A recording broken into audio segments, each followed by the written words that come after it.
মই আমাৰ মাননীয় মুখ্যমন্ত্ৰী মহোদয়ক আমি সদৌ অসম অপাধিকৃত শিক্ষক কৰ্মচাৰী সংস্থাৰ তৰফৰ পৰা এটা কথা জনাব বিচাৰিছোঁ যে চাওক এতিয়া বস্তুৰ দাম কিমান, গেছৰ দাম কিমান, অত্যাৱশ্যকীয় সামগ্ৰীৰ দাম কিমান,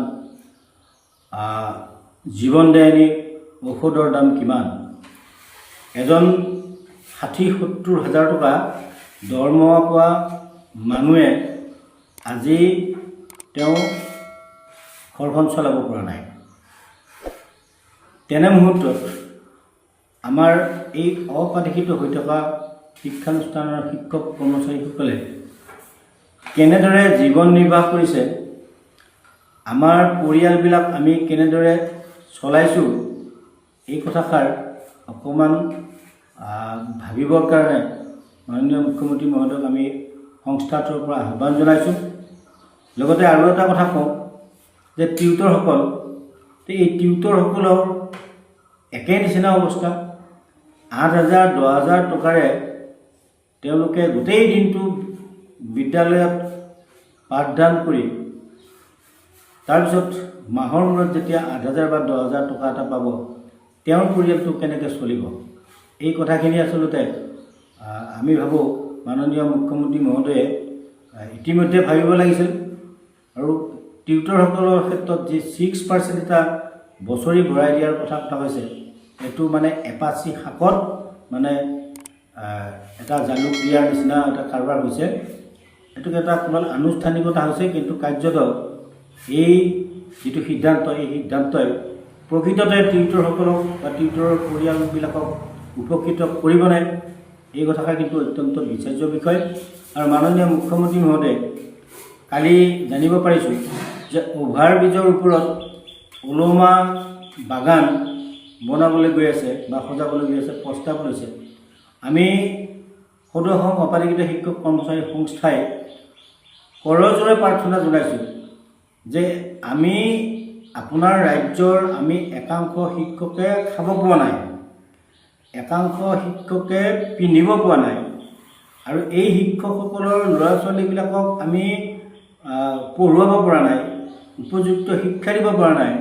আমাৰ কিবা যদি বেমাৰ আজাৰ হয় আমি চিকিৎসা কৰিব নোৱাৰোঁ। এনেকুৱা মুহূৰ্তত আপুনি আমাৰ কোনো প্ৰাদেশিকৰণৰ কাৰণে বা আমাৰ জীৱনৰ সুৰক্ষাৰ কাৰণে আপুনি অকণমান নাভাবি আপুনি অভাৰব্ৰিজৰ ওপৰত আকৌ ওলমা বাগান বনোৱাৰ কথা চিন্তা কৰিছে। এইটো কিন্তু মানে আমাৰ মানে মনত অত্যন্ত মানে আঘাত দিব বিচৰা সিদ্ধান্ত এইবিলাক। আমি ক'ব খোজা নাই, এইবিলাক ক'ব নালাগে। অসমখন বাহিৰে ৰংচং ভিতৰে কোৱা বাতৰি হোৱাটো আমি বিচৰা নাই। আমি এই মানুহবিলাকে যিখিনি মানুহক আমাক বছৰ বছৰ ধৰি বঞ্চিত কৰি যাতনা দি থকা হৈছে, এই মানুহখিনিৰ জীৱন আৰু এই মানুহখিনিৰ পৰিয়ালৰ ভৱিষ্যতৰ কথা মই ভাবোঁ মাননীয় মুখ্যমন্ত্ৰী মহোদয়ে এইবাৰ অন্তত ভাবক, এতিয়াই ভাবক।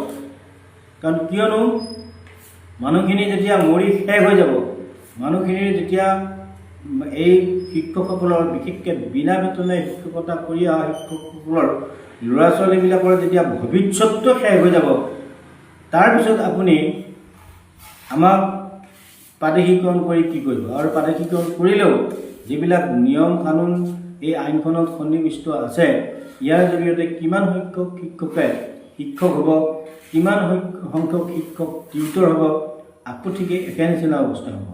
গতিকে মাননীয় মুখ্যমন্ত্ৰী মহোদয়ক আমি সংস্থাৰ ফালৰ পৰা আকৌ বিনম্ৰ আহ্বান জনাইছোঁ যে বাগানৰ বনোৱাৰ, অৰ্থাৎ মানে ওলমা দলঙৰ ওপৰত আকৌ ওলমা বাগান বনোৱাৰ আগতে আমাৰ এই প্ৰাদেশিকৰণৰ ব্যৱস্থাটোৰ কথা চিন্তা কৰক।